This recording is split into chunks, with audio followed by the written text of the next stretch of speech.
श्री कालभूषणी जी महाराज Shri lower जी के आश्रम में उस ब्राह्मण तन में पहुंचे हुए हैं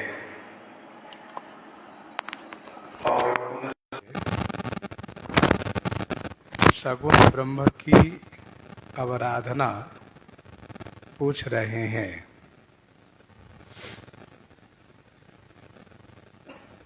श्री लोमस जी सर्वप्रथम श्री रघुनाथ जी की गुण कथा सुनाते हैं और इसके बाद ऐसा मान लेते हैं कि यह ब्राह्मण ब्रह्म ज्ञान के अधिकारी हैं। इसीलिए ब्रह्म उपदेश करने लगते हैं श्री लोमस जी महाराज। सर्वप्रथम ब्रह्म का स्वरूप वर्णन करते हैं, ब्रह्म कैसे है।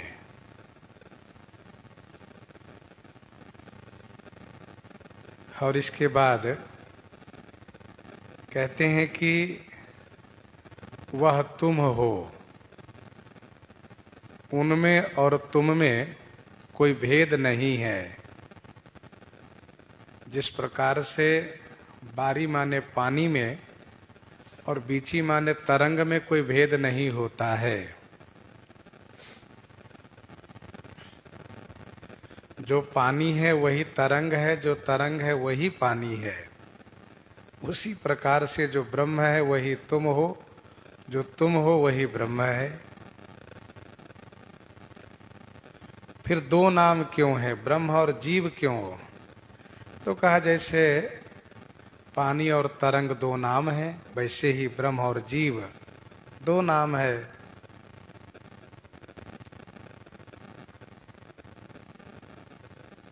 तरंग नाम होने का कारण क्या है? तो कारण है वायु। वायु के कारण, हवा के कारण पानी में लहरें उठती हैं। हवा के धक्का लगने से पानी में तरंगे उठती है। वैसे ही अविद्या के कारण, बीच में अविद्या के आ जाने से ब्रह्म अज्ञानी होकर के जीव कहलाता है।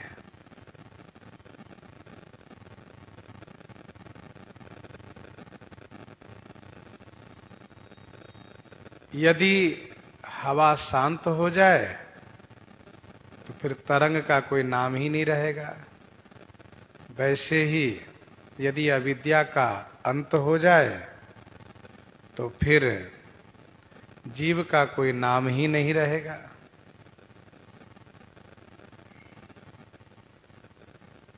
वैसे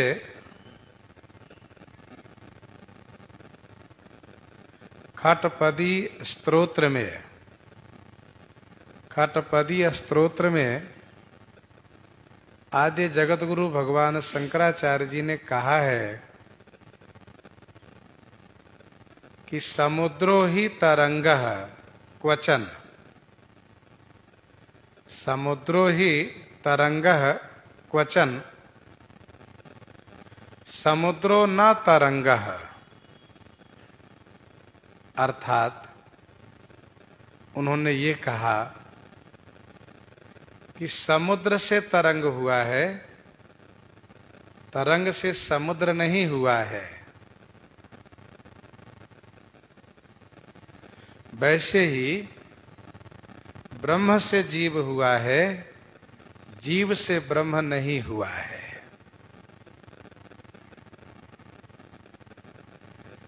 यह तो सत्य है कि ईश्वर अंश जीव अविनाशी, चेतन अमल सहज सुख राशि, सो माया बस भयौ गोसाई। लेकिन यह सत्य है कि ईश्वर का अंश है जीव, ईश्वर अंशी है, जीव अंश है।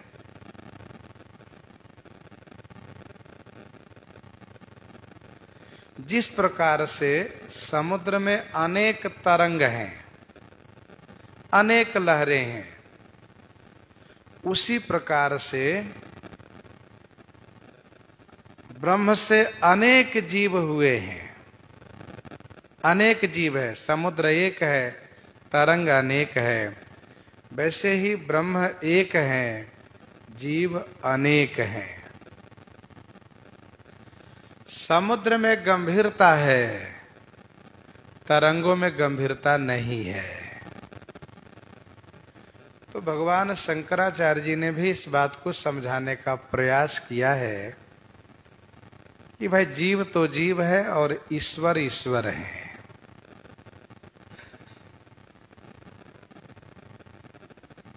जीव अनेक एक श्रीकंता,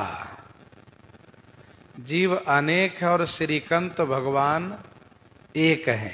जीव अनेक है।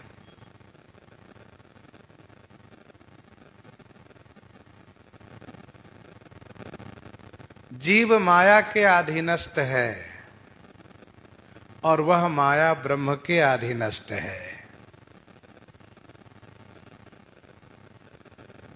ईश्वर सदैव स्वतंत्र हैं और ब्रह्म ईश्वर सदैव स्वतंत्र हैं और जीव सदैव परतंत्र हैं।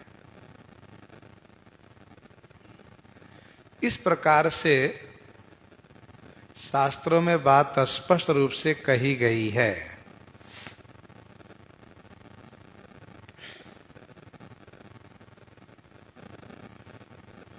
शिलोमा जी ने कहा, सोतई ताहि तो ही नहीं भेदा, बारी बीची इव गावहीं बेदा, बारी बीची इव गावहीं बेदा।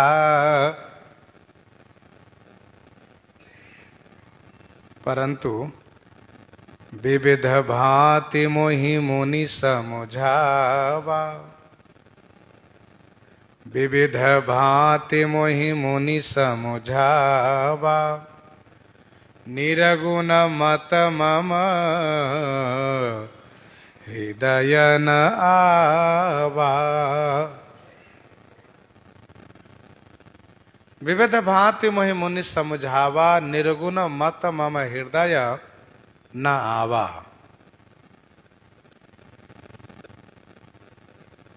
विविध भांति मोहि मुनि समझावा।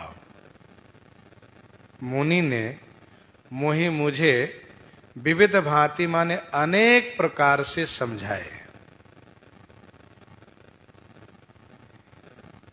निर्गुण मत मम हृदय न आवा, परंतु निर्गुण मत मेरे हृदय में नहीं आया। विविध भांति मोहि मुनि समुझावा। श्री लोमा जी ने मुझे अनेक प्रकार से समझाए, लेकिन मेरे हृदय में निर्गुण मत आया ही नहीं।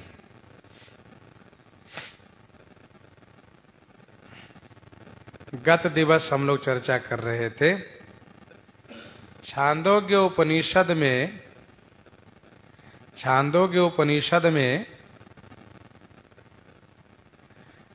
आरुणि ने श्वेत केतु को समझाया है। उसमें उन्होंने अनेक उदाहरण दिए हैं। उन्होंने कहा कि जैसे मधुमक्खी अनेक वृक्षों से वह मधु ला करके एक जगह संग्रह करता है, परंतु उस मधु को बाद में ये नहीं पता रहता है कि हम कहां के हैं। नदी का उदाहरण दिया, वृक्ष का उदाहरण दिए। उन्होंने कहा एक बट का बीज लेकर आओ, लेकर आया। कहा उसको फोड़ करके देखो। फोड़ करके देखा, क्या है? कैसे बहुत महीन कण है। फिर उन्होंने कहा, देख रहे हो, इसी कण का स्वरूप इतना बड़ा वृक्ष है, कोई अलग नहीं है। फिर उन्होंने कहा कि देखो, पानी ले आओ, नमक ले आओ। पानी में नमक छुड़वाया। फिर इसके बाद कहा, नमक ढूंढो। कहा, वो तो है नहीं, वो तो घुल गया उसमें। कहा, पानी गिरा करके खोजो। कहा, तभी नहीं मिल रहा है। पता कैसे चल रहा है? कहा, स्वाद भेद से पता चल रहा है कि नमक मिला हुआ है। तो आरुणि ने श्वेत केतु को ब्रह्म तत्व का अनेक उदाहरणों देकर के, अनेक उदाहरणों के साथ समझाया है, जो छांदोग्य में वर्णन है। उसी प्रकार से श्री लोमस जी ने अद्वैत मत को, अर्थात केवल ब्रह्म तत्व को अनेक प्रकार से समझाया। लेकिन श्री काकभूषुंडी जी कहते हैं, मेरे हृदय में निर्गुण मत आया ही नहीं।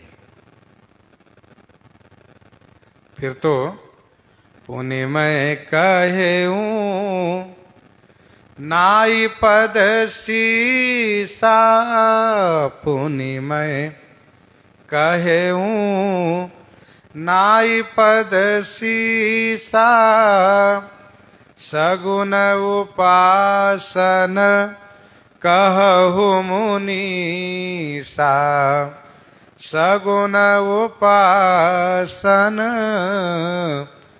कहु मुनीसा। पुनिमय कहु नाई पद सीसा, सगुन उपासन कहु मुनीसा। पुनि माने फिर, पद सीसा नाई कहूं। पुनि माने फिर मैंने उनके श्री चरणों में सिर नवा करके, वंदन प्रणाम करके कहा, हे मुनीसा, सगुन उपासन कहु। आप मुझसे सगुन उपासना सुनाइए, सगुन उपासना कहिए। पुनि मैं कहूं नाई पद सीसा, सगुन उपासन कहु मुनीसा। हे मुनि श्रेष्ठ, आप हमसे सगुन ब्रह्म की उपासना कहिए, निर्गुण ब्रह्म की उपासना नहीं, बल्कि सगुन ब्रह्म की उपासना कहिए। कारण यह है कि राम भगति जल मम मन मीना, किमि मिल गाई मुनीस प्रवीणा।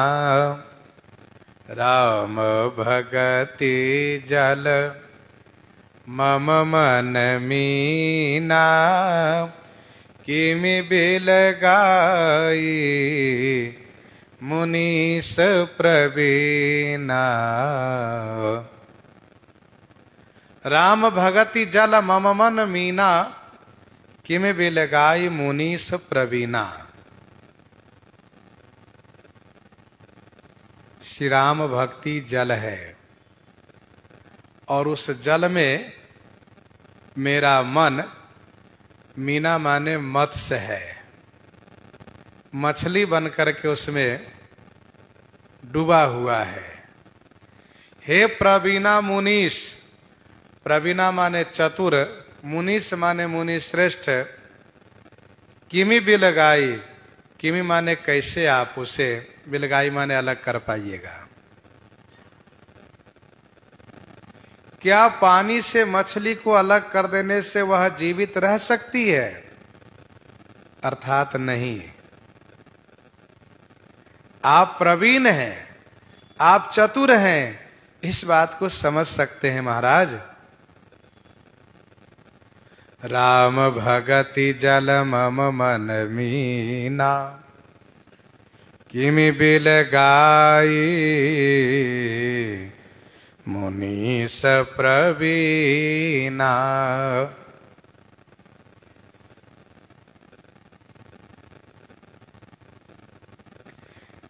श्री राम भक्ति जल है। देखो भाई, कलयुग में पाप ही जल है और मनुष्यों का मन मछली बनकर के उसमें डूबा हुआ है।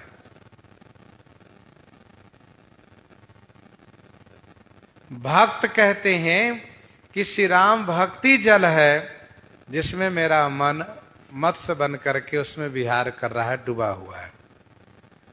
जल जितना अगाध हो उतना ही अधिक मत्स्य को सुख प्राप्त होता है। वैसे ही भक्ति जितनी अधिक हो भक्त को उतना ही अधिक आनंद प्राप्त होता है। वैसे जल के तो सभी प्रेमी हैं, जल ही सबका जीवन है, लेकिन मछली का जल के अलावा और कोई ठिकाना भी नहीं है। दोहावली 318 में गोस्वामी जी ने लिखा, दोहावली 318 में गोस्वामी जी ने लिखा, मकर उरग दादुर कमठ, मकर उरग दादुर कमठ, जल जीवन जल गेह, तुलसी ये कई मीन को है सांचिलो स्नेह, तुलसी ये कई मीन को है सांचिलो स्नेह। जल में रहने वाले, जल में जिसका घर है, ऐसे बहुत जलचर है। मकर उरग दादुर कमठ, जल जीवन जल गेह। लेकिन मछली का ही जल में सच्चा प्रेम है। हम कह सकते हैं कि जल में तो हम आपका भी सच्चा प्रेम है, परंतु सच्चा प्रेम वह होता है जो जिसके बिना एक पल भी नहीं रह सकता। हम और आप तथा जल में रहने वाले और भी जलचर काफी देर तक बाहर रह सकते हैं। हम लोग काफी घंटों तक बिना पानी के रह सकते हैं, लेकिन मछली की विशेषता है कि वह जल से बाहर करिए, उसको जल से बाहर कीजिए तो 2-4 बार उलट पलट करके मर जाती है।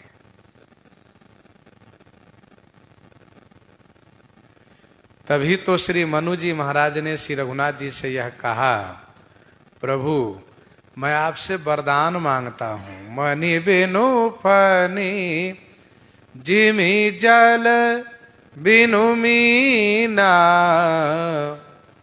मम जीवन तिमि तुम ही अधीना, मम जीवन तिमि तुम ही अधीना। मणि के बिना सांप अंधा हो जाता है, जल के बिना मछली मर जाती है। तो श्री काकभूषुंडी जी ने कहा, हे प्रवीण मुनि श्रेष्ठ, आप मछली को जल से अलग करके कैसे रखिएगा? मछली रह नहीं पाएगी। इसीलिए आपसे एक बार पुनः मैं प्रार्थना करता हूं, सोई उपदेश कहु कर दाया, निज नयन ही दे कहूँ रघुराया। सोई उपदेश कहूँ कर दाया, निज नयन ही दे कहूँ रघुराया। सोई उपदेश कहु करि दाया, निज नयनन ही देखऊं रघुराया। दया करी सोई उपदेश कहु। दया करी माने दया करके, सोई उपदेश माने वह उपदेश आप कहु माने कहिए और वह उपदेश कीजिए। निज नयनन ही देखऊं रघुराया, जिस उपदेश से निज नयनन ही माने अपनी आंखों से मैं श्री रघुनाथ जी को दर्शन कर सकूं। निज नयनन ही देखऊं रघुराया। सोई उपदेश कहु करि दाया, निज नयनन ही देखऊं रघुराया। आप कृपा करके वह उपदेश दीजिए, वह उपदेश कहिए कि जिससे मैं इन आंखों से, हृदय की आंख से नहीं, इन प्रगट आंखों से, चर्म चक्षु से, आप ये नहीं कहिए कि ज्ञान चक्षु से देखो, मैं चर्म चक्षु से श्री रघुनाथ जी का दर्शन चाहता हूं। क्योंकि मेरे मन में यह बड़ी प्रबल इच्छा उत्पन्न हो गई है और ऐसी लालसा है कि वह लालसा जब तक पूर्ति नहीं होगी तब तक मेरे मन में चैन नहीं मिलेगा। वह लालसा कैसी? तो यही कि राम चरण बारिज जब देखऊं, राम चरण बारिज जब देखऊं, तब निज जन्म सुफल कर लेखऊं, तब निज जन्म सुफल कर लेखऊं। रामचरण बारिज जब देखऊं, तब निज जन्म सुफल करी लेखऊं। ये लालसा है। मैं अपने नेत्रों से दर्शन चाहता हूं। महाराज एक बार दर्शन करा दीजिए, फिर आप जो कहिएगा हम वही मानेंगे। मतलब पहले मेरी इच्छा पूर्ति कीजिए, मैं जो कह रहा हूं, प्रार्थना कर रहा हूं, उसको पूर्ति कीजिए, फिर आप जो कहिएगा हम सब करेंगे। भरी लोचन बिलो की अवधेसा, तब सुनि हूं निर गुण उपदेसा, तब सुनि हूं निर गुण उपदेसा। भरी लोचन बिलो की अवधेसा, तब सुनि हूं निर गुण उपदेसा। भारी लोचन बिलो की अवधेसा, तब सुनि हूं निरगुण उपदेसा। भारी लोचन माने नेत्र भर करके, अवधेसा बिलो की, अवधेश को अवलोकन करूंगा, फिर इसके बाद तब निर्गुण उपदेशा सुनि हो, आपके द्वारा निर्गुण उपदेश श्रवण करूंगा।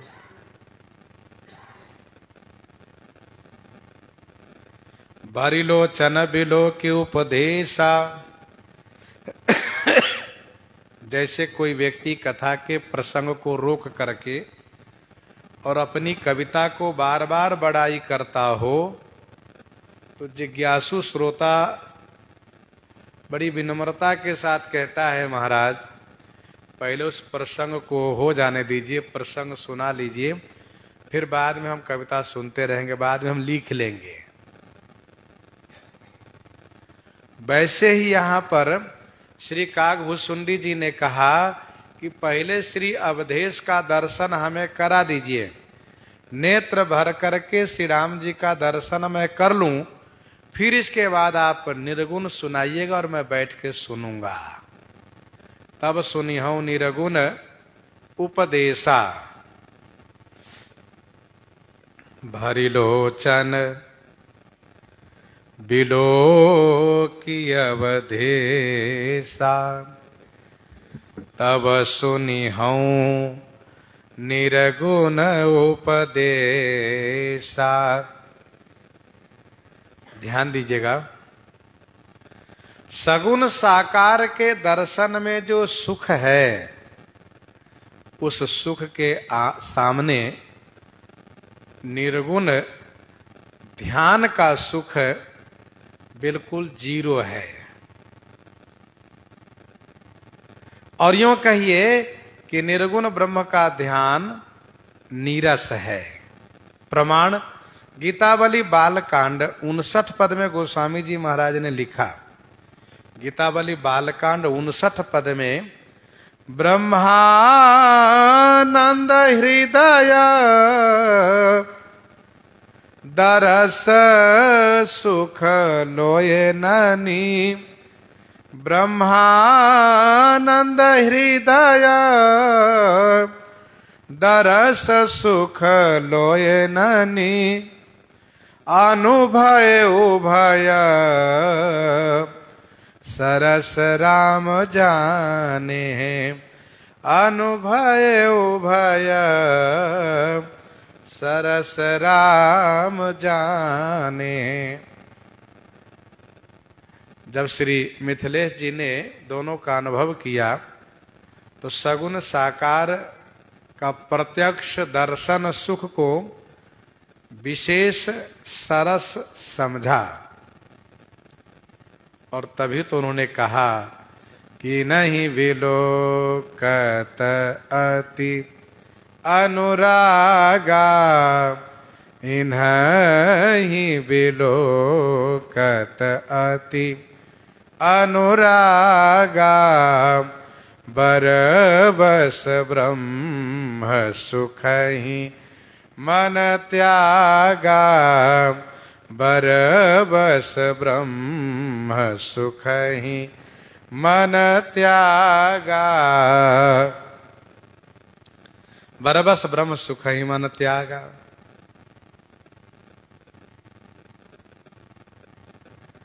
इस प्रकार से सगुण साकार का दर्शन सुख है।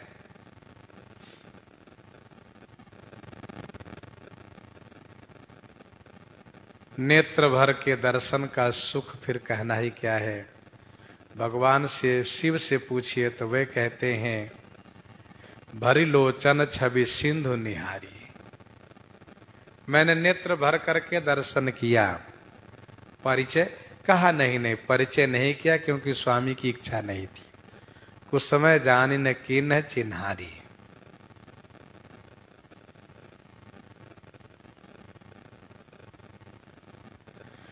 श्री मनु जी महाराज कहते हैं सरकार ऐसी कृपा कीजिए कि हम नेत्र भर करके दर्शन करें। देखें हम स्वरूप भरी लोचन, कृपा करहूं प्रणतारति मोचन। आपकी वाणी तो मुझे बहुत प्यारी लगी और वाणी ने अपना प्रभाव भी दिखाया। मेरा जो हृष्ट पुष्ट शरीर जो देखने को मिल रहा है प्रत्यक्ष रूप में, जो बिल्कुल अस्थि मात्र हो गया था, वह हृष्ट पुष्ट हो गया। तो इस प्रकार से आपकी वाणी का प्रभाव देखने को मिला। अब आप दर्शन दीजिए। सरकार दर्शन दिए। भगवान के दर्शन में नेत्र सुफल होता है। कुंभकर्ण कहता है भैया रावण मिल लो मुझसे गले से लग करके, मैं जाकर के अपना नेत्र सफल करूं। मेरा नेत्र उनके दर्शन के लिए प्यासा है और तरस रहा है। मैंने जब से देवर्षि नारद जी से सुना तब से मैं सोच रहा हूं कि मौका मिलेगा तो दर्शन करूंगा।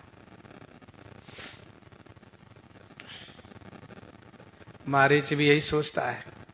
परम प्रीतम का दर्शन आज कर लूंगा। तो ठाकुर जी के दर्शन सुख का आनंद ही कुछ और है।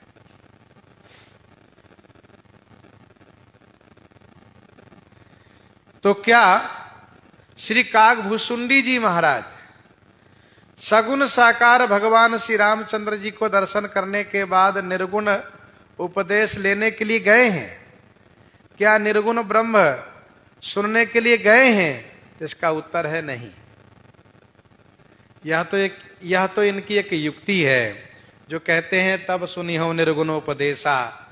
फिर बाद में कौन सुनता है निर्गुणोपदेश, जब साक्षात सगुण ब्रह्म का प्रत्यक्ष दर्शन लाभ प्राप्त हो रहा हो तो।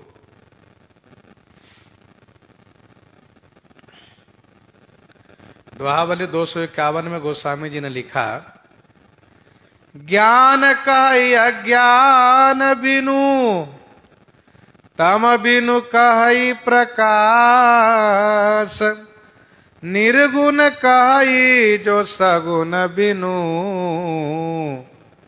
सो गुरु तुलसीदास, सो गुरु तुलसीदास। ज्ञान कहि अज्ञान बिनु तम बिनु कहि प्रकाश। कोई अज्ञानता के बिना ही ज्ञान का बोध करा दे और अंधकार के बिना प्रकाश का बोध करा दे और सगुण के बिना निर्गुण का बोध करा दे, तो गोस्वामी जी ने कहा मैं उनको अपना गुरुजी बना लूंगा। अर्थात यह संभव ही नहीं है, बिना अज्ञानता के ज्ञान के बारे में नहीं समझाया जा सकता है। भाई जब तक अंधकार के बारे में जानकारी नहीं होगी तो प्रकाश का बोध होगा कैसे? प्रकाश का क्या मतलब है, प्रकाश का क्या महत्व है, प्रकाश क्या होता है? ये तो अंधेरी रात के बाद जब प्रातः काल हम प्रकाश को देखते तब पता चलता है कि हाँ भाई उजाला का कितना आनंद है। तो तम बिनु काहि प्रकाश, बिना अंधकार के बोध कराए प्रकाश के बारे में नहीं समझाया जा सकता है। बिल्कुल कमरा अंधेरा सा हो, बंद हो, कहीं कुछ दिखाई नहीं दे रहा हो और वहां एकदम से प्रकाश हो जाए, प्रकाश कर दीजिए, फिर देखिए कि हाँ ये देखो कितना आनंद है। तो वैसे बिना सगुण के निर्गुण का बोध नहीं कराया जा सकता। निर्गुण कहे जो सगुण बिनु। श्री लोमा जी महाराज केवल निर्गुण का निरूपण कर रहे हैं, प्रतिपादन कर रहे हैं, सगुण का नहीं। मुनि पुनि कहि हरि कथाय अनुपा, मुनि पुनि कहि हरि कथाय अनुपा, खंडी सगुण मत अगुण निरूपा, खंडी सगुण मत अगुण निरूपा, मुनि पुनि कहि हरि कथाय अनुपा। मुनि पुनि अनुपा हरि कथा कही। मुनि श्री लोमा जी ने, पुनि माने फिर, अनुपा माने अनुपम उपमा रहित कथा कही। सुंदर कथा सुनाई उन्होंने। भगवान श्री राम जी का वाल चरित, विवाह चरित सुंदर उन्होंने गायन किए और इसके बाद उसमें लेकिन लगा दिए। उन्होंने कहा सुनो, वो शाश्वत नहीं है, मायामय है। तुम उनके चक्कर में क्यों पड़े हो? जो शाश्वत सनातन सच्चिदानंद ब्रह्म है उनका ध्यान करो। वे आते हैं और चले जाते हैं, वे नित्य नहीं है, अनित्य हैं। दूसरी बात, उनमें हर्ष भी है, शोक भी है, तो वे द्वंद्व से युक्त है ब्रह्म। उनके चक्कर में मत पड़ो। खंडी सगुण मत अगुण निरूपा। श्री काकभूषुंडी जी 2 बार प्रार्थना कर चुके हैं, सविनय प्रार्थना है उनकी। सगुण ब्रह्मावराधन मोहि कहो भगवान, सगुण उपासन कहूं मुनीसा। लेकिन अब श्री काकभूषुंडी जी महाराज विवाद करने के लिए बाध्य हो गए। विवाद माने प्रति उत्तर देने के लिए। देखो भाई, हमारी निष्ठा जहां है उस निष्ठा को आप आदर नहीं कर रहे हैं। हम आपकी निष्ठा को आदर कर रहे हैं और हमारी निष्ठा को आप अनादर कर रहे हैं, तो स्वाभाविक है कि हम आपकी निष्ठा में भी दोष दिखाना शुरू करेंगे। हमारी श्रद्धा जहां है वहां आप दोष दिखा रहे हैं, तो हम आपकी श्रद्धा में भी दोष दिखाएंगे। श्री काकभूषुंडी जी महाराज की निष्ठा है सगुण में और श्री लोमस जी की निष्ठा निर्गुण में यहां पर है। श्री काकभूषुंडी जी कहते हैं फिर तो मैंने भी बोलना शुरू किया। श्री काकभूषुंडी जी भी बहुत सत्संग किए हैं, बहुत श्रवण भी किए हैं। इन्होंने कहा, तब मैं निरगुण मत करी दूरी, तब मैं निरगुण मत करी दूरी, सगुण निरूपऊं करी हठ भूरी, सगुण निरूपऊं करी हठ भूरी, तब मैं निरगुण मत करी दूरी, सगुण निरूपऊं करी हठ भूरी। तब मैं निर्गुण मत दूरी करी, तब मैं निर्गुण मत दूरी करी, भूरी हठी सगुण निरूपऊं, भूरी हठ करी सगुण निरूपऊं। तब मैंने भी निर्गुण मत को खंडन करके और भूरी हठ करी, बहुत हठ करके सगुण का निरूपण करना शुरू किया, सगुण का प्रतिपादन शुरू किया। मैंने कहा, महाराज आप दोनों को दो क्यों मानते हैं? आप उनको अनित्य क्यों मानते हैं? सगुण को भी शाश्वत क्यों नहीं मानते हैं? महाराज, मैं तो ये कहता हूं कि निर्गुण और सगुण दोनों एक ही हैं। रवि आतप भिन्नम अभिन्न जथा, जैसे सूर्य और सूर्य की किरण। तो मैंने बहुत हठपूर्वक सगुण का प्रतिपादन शुरू किया। जो श्री राम जी कर रहे हैं, जो किए हैं, क्या वह जीव से संभव है? क्या ताड़का को कोई मार सकता है? मार सकता था? क्या महर्षि विश्वामित्र जी के यज्ञ को कोई पूरा करा सकता था? क्या धनुष को कोई तोड़ सकता था? क्या श्री परशुराम जो कोई परास्त कर सकता था? इत्यादि मैंने सगुण ब्रह्म को बहुत हट करके प्रतिपादन करना शुरू किया। उत्तर प्रति उत्तर मैं कीन्हा, उत्तर प्रति उत्तर मैं कीन्हा, मुनि तन भये क्रोध के चिन्हा, मुनि तन भये क्रोध के चिन्हा, उत्तर प्रति उत्तर मैं किन्हा।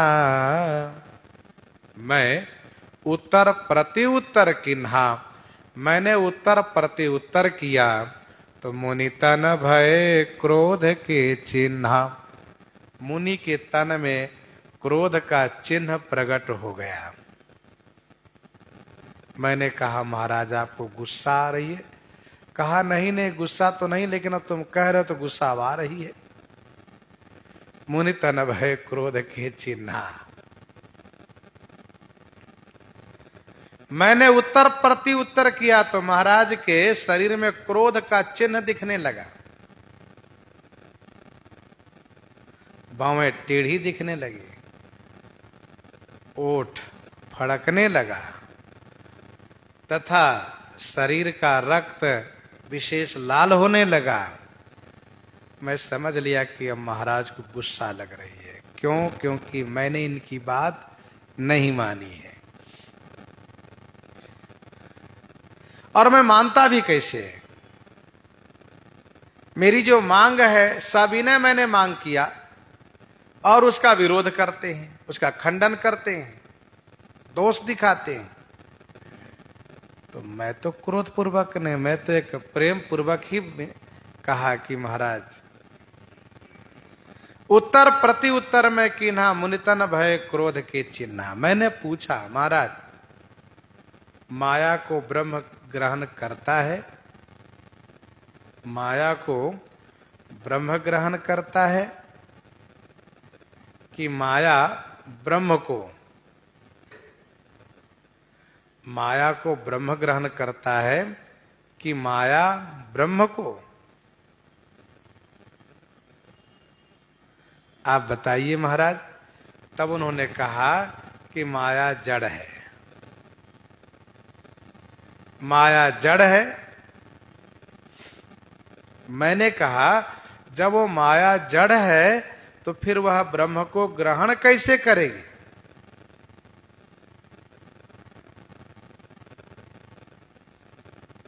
ग्रहण कैसे करेगी ब्रह्म को? और माया ग्रहण नहीं कर पाएगी क्योंकि जड़ है। आपने कहा जड़ है तो ग्रहण कर नहीं पाएगी। और दूसरी बात, ब्रह्म को माया से कोई प्रयोजन ही नहीं है महाराज। ब्रह्म तो स्वयं सक्षम है, स्वयं समर्थ है, सब प्रकार से शक्तिशाली हैं। उन्हें माया से क्या प्रयोजन है? मुनि चुप रह गए, उनके पास कोई उत्तर मिला नहीं। माया को जड़ तो उन्होंने कह दिया, एक उत्तर तो उनको मिला कि माया जड़ है। मैंने कहा कि जब माया जड़ है तो वह ब्रह्म को ग्रहण कैसे करेगी? और फिर ब्रह्म को माया से क्या प्रयोजन हो सकता है? इस पर उनके पास कोई उत्तर नहीं था, चुप रह गए। अच्छा, जहां संवाद के बाद विवाद का रूप होता है, जहां संवाद के बाद विवाद का रूप होता है, तो वहां पर उत्तर न मिलने वाले को गुस्सा आती है। जिनको उत्तर मिलता है वे तो प्रसन्न रहते हैं, जिनको उत्तर नहीं मिलता वे गुस्सा करते हैं। चाहे जहां भी संवाद हो। श्री परशुराम जी लक्ष्मण जी का संवाद विवाद का रूप ले लिया। श्री अंगद जी रावण का संवाद विवाद का रूप ले लिया। और जब संवाद विवाद का रूप लेता है तो समझ लीजिए कि फिर गड़बड़ होगा जरूर। फिर वह विवाद मार पीट तक पहुंचेगा जरूर। अपनी शक्ति भर भाई हर कोई बल का प्रयोग करेगा। विवाद का यही स्वरूप है। विवाद जहां भी हुआ, पहले संवाद होगा और फिर विवाद हुआ तो पहले आप, फिर तुम, ताम, और फिर इसके बाद हाथ, फिर इसके बाद लाठी, फिर इसके बाद जो होना है सब हो जाता है।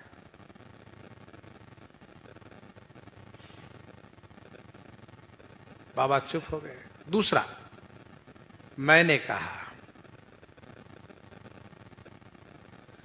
माया ब्रह्म में है कि ब्रह्म से अलग है? महाराज आप बताइए, माया ब्रह्म में है कि ब्रह्म से अलग है?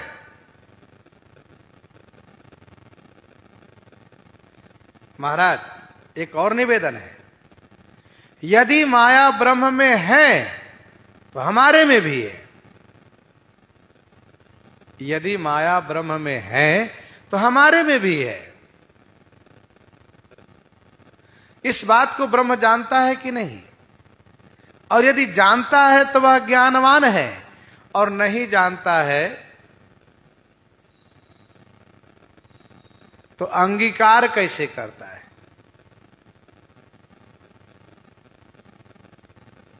नहीं जानता है तो अंगीकार कैसे करता है? फिर तो इसका मतलब ही हुआ कि ब्रह्म अज्ञानी है, ब्रह्म का अज्ञान सिद्ध हुआ। तब महाराज ने कहा कि सुनो, माया अनादि है। तुम बहुत दिमाग लगाते हो ना, माया अनादि है। एक बार फिर से सुन लीजिए। श्री काकभूषुंडी जी कहते हैं, मैंने उनसे पूछा माया ब्रह्म में है कि उनसे अलग है? और यदि ब्रह्म में है तो हमारे में भी है।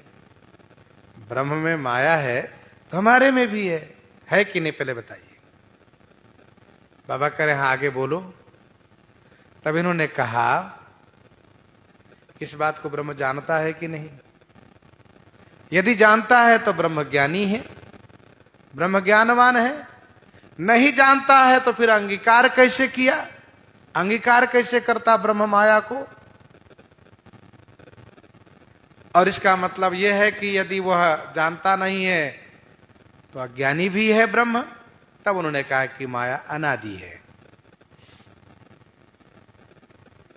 तब मैंने कहा, महाराज जब माया अनादि है, मैंने कहा महाराज जब माया अनादि है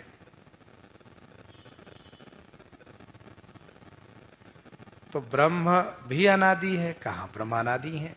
तो ये बताइए, जब माया भी अनादि है, ब्रह्म भी अनादि है, तो फिर द्वैत हुए कि अद्वैत? दो हुए कि एक?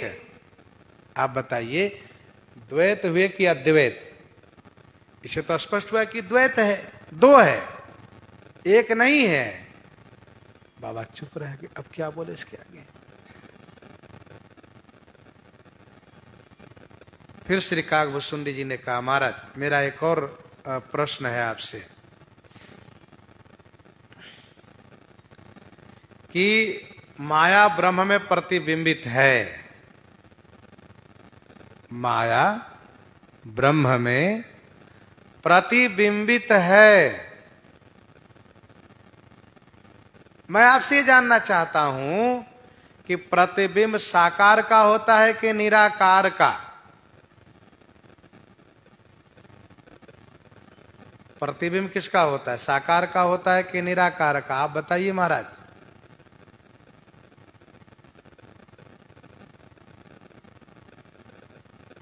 उन्होंने कहा, भाई प्रतिबिंब तो साकार का ही होता है। मैंने कहा, ये बताइए फिर ब्रह्म साकार है कि निराकार है? ब्रह्म साकार है कि निराकार है? तो उन्होंने कहा कि नहीं, ब्रह्म तो निराकार है। उन्होंने कहा ब्रह्म निराकार है। तो महाराज यही दोनों बातें अटपटी है। आप कहते हैं कि प्रतिबिंब साकार का होता है और ब्रह्म निराकार है। तो मैं आपसे ये पूछना चाहता हूं कि निराकार का प्रतिबिंब आज तक कहीं देखा गया है? जिनका आकार ही नहीं है, क्या उनका प्रतिबिंब कहीं देखा गया है?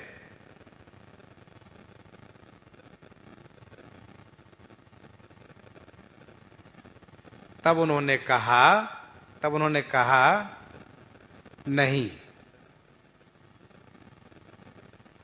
तब मैंने फिर से कहा, महाराज ब्रह्म का प्रतिबिंब माया में कैसे हुए? ब्रह्म का प्रतिबिंब माया में कैसा है? फिर मुनि चुप रह गए। अब इन्हीं सभी बातों को सुन सुन करके उनको गुस्सा लगने लगी। ये तो बहुत दिमाग लगाता है।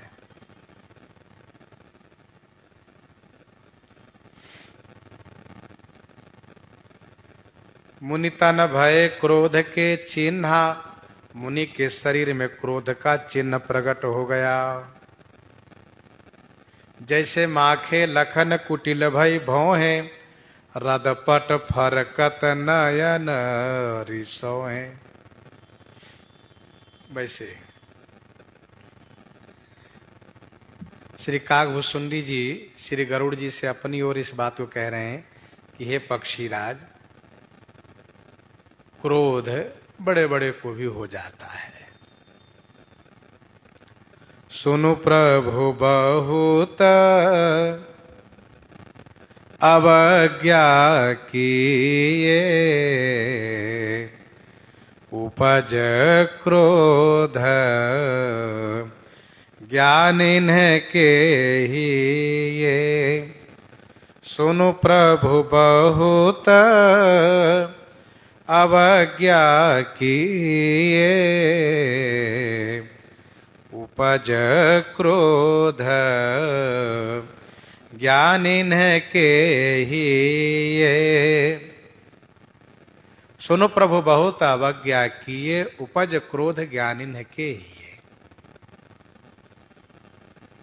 हे प्रभु सुनिए, बहुत अवज्ञा किए माने बहुत अनादर करने पर ज्ञानिन के ही ये क्रोध उपज, ज्ञानियों के हृदय में भी क्रोध उत्पन्न हो जाता है।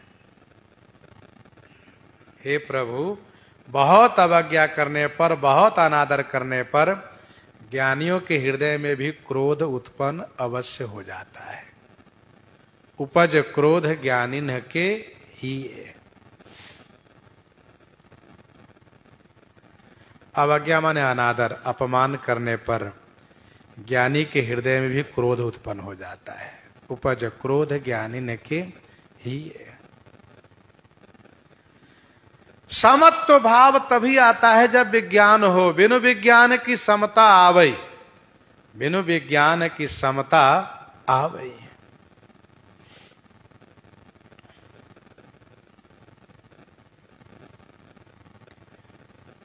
अति संघर्षन जौ कर कोई, अति संघर्षन जौ कर कोई, अनल प्रगट चंदन ते होई, अनल प्रगट चंदन ते होई। अति संघर्षन जौ कर कोई, अनल प्रगट चंदन ते होई। अति संघर्षन जौ कर कोई, अनल प्रगट चंदन ते होई। अति संघर्षन जौ कर कोई, जौ माने जो, कोई अति संघर्षण कर, जो कोई अति संघर्षण करेगा, अति रगड़ करेगा, अत्यंत घिंसन करेगा, घिसन करेगा, रगड़ करेगा, तो चंदन ते अनल प्रगट होई, चंदन से भी आग प्रगट हो जाती है। जबकि चंदन शीतलता के स्वरूप है, शीतल है, लेकिन बहुत रगड़ करने से, बहुत घर्षण करने से, संघर्षण करने से वहां से भी अग्नि उत्पन्न अवश्य होती है। वैसे ही अच्छे अच्छे ज्ञानियों के हृदय में भी विकार कारण पाकर के उत्पन्न हो जाता है। विषय कुपथ्य पाई अंकुरे, विषय कुपथ्य पाई अंकुरे, मुनि हृदय का नर बापुरे, मुनि हृदय का नर बापुरे। अति संघर्षण जौ कर कोई, अनल प्रगट चंदन ते होई। बारंबार सको पमुनि, करई निरूपन ज्ञान। मैं अपने मन बैठ तब, करऊं विविध अनुमान। करऊं विविध अनुमान। बारंबार सकोप मुनि करई निरूपण ज्ञान। मैं अपने मन बैठ तब करऊं विविध अनुमान। मुनि बारंबार सकोप हो करके ज्ञान निरूपण करे। मुनि श्री लोमश जी महाराज सकोप माने कोप युक्त होकर के बारंबार ज्ञान का निरूपण कर रहे हैं। और मैं अपने मन बैठी तब करऊं विविध अनुमान। मैं तब बैठ अपने मन विविध अनुमान करूं।